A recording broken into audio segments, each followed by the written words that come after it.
The full-size luxury SUV has enjoyed a fantastic start to the 20s. Cadillac's sumptuous genre-defining Escalade had a complete redesign in 2021 that increased its size, gave it an independent rear suspension, and added a stunning new curved OLED screen array.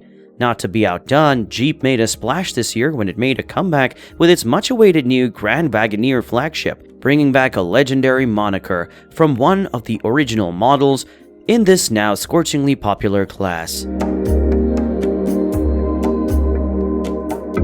Even though other full-size luxury SUVs were available at the time, when Cadillac released its Escalade model more than 20 years ago, it revived a flagging American luxury brand. At the time, it merely was a GMC Yukon Denali with a Cadillac badge on it. The Escalade is still the market leader in its niche. Any new opponent needs to bring the luxe UV goods since the Escalade is so ingrained in American culture.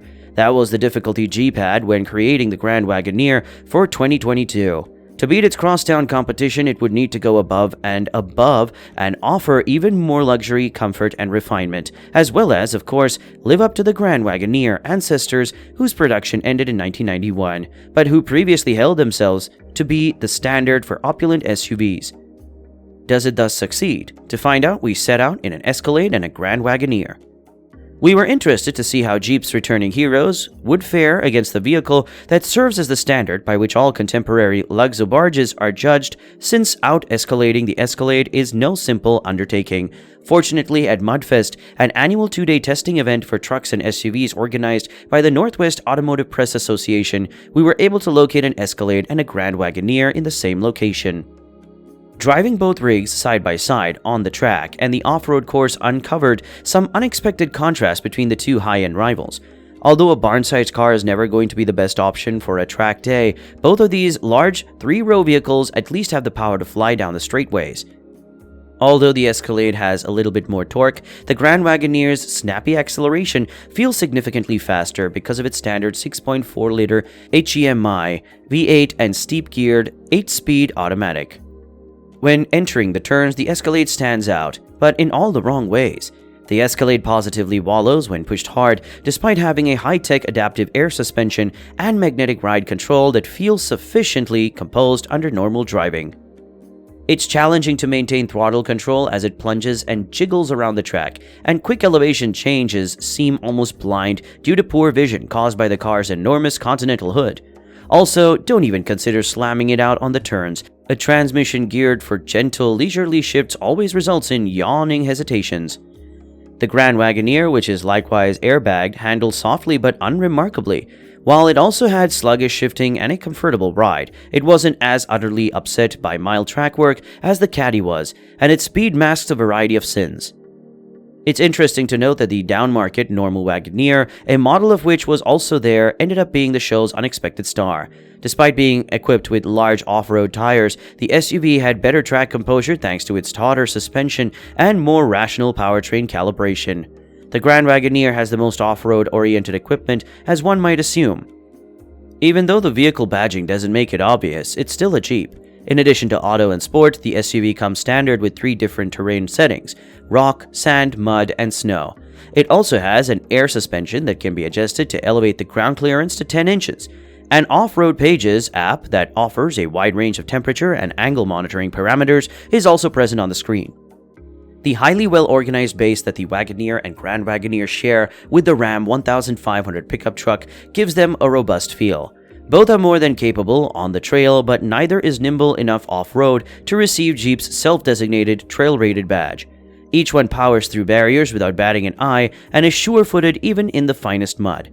A gear limit selector enables modifications to trail speed without slamming on the brakes, and well-tuned high descent control aids in the smooth navigation of slick grades.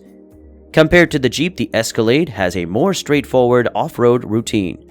Escalades with 4-wheel drive are optional, and those are given one off-road driving mode, available for low and height adjustable air suspension.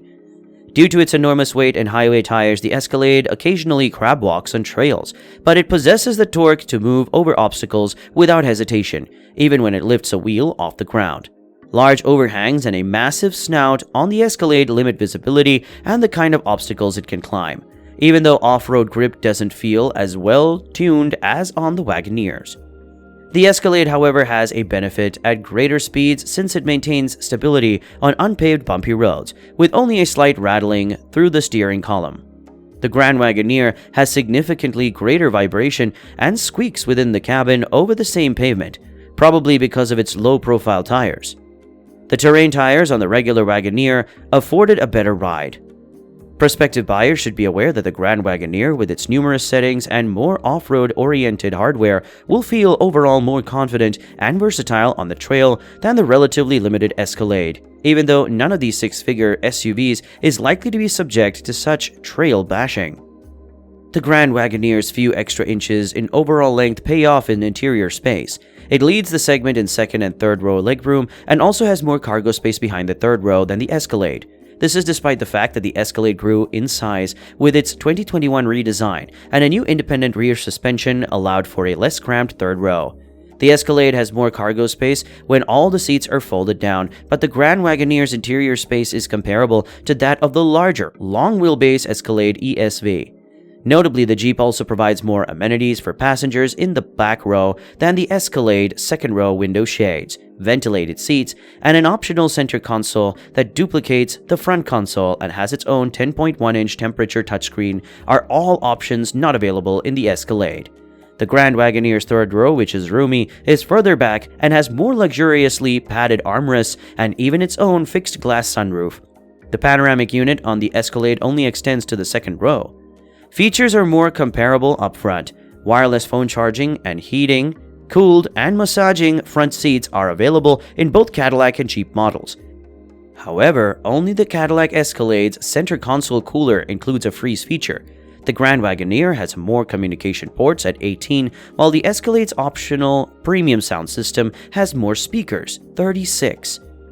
Any luxury SUV inside will indicate an infotainment screen arms race is ongoing. In 2021, the Escalade introduced a curved OLED screen ensemble that covered almost two-thirds of the dashboard.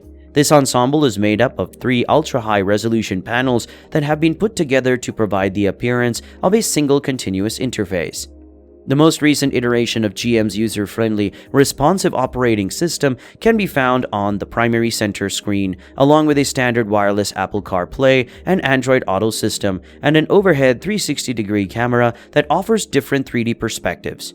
The 14.2-inch gauge cluster, which is entirely digital and is operated by an additional 7-inch touchscreen on the left, is the real showstopper. It has party tricks like a full-screen navigation map and AR navigation, which overlays turn-by-turn directional graphics on a real-time view from a front-facing camera.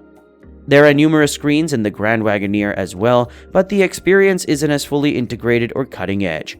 The 12-inch central display of the Jeep's Uconnect 5 system looks decent, and like the Escalade, it comes with wireless Apple CarPlay and Android Auto as standard. However, some features are a tad sluggish, and the digital gauge cluster on the Grand Wagoneer looks rudimentary in comparison to the Escalades. An additional 10.1-inch comfort screen sits beneath the Grand Wagoneer's primary center screen, while an additional passenger screen dash screen, which is an option, is mostly used for mirroring cell phones and streaming Amazon Fire TV, as are the optional second-row infotainment screens. Although spectacular, the array lacks the Escalade's sophistication. The Escalade also leads in cutting-edge driver technology. On suitable North American highways, the optional Super Cruise technology combines LiDAR mapping, cutting-edge GPS, and a slew of camera and radar sensors to provide hands-free, partially automated driving. For its part, the Grand Wagoneer's optional active driving assist is essentially a very capable adaptive cruise control system with lane centering similar to the present pre-autonomous assist systems. At the time of writing, the hands-free capability was still not available. Hit subscribe, like, and share now.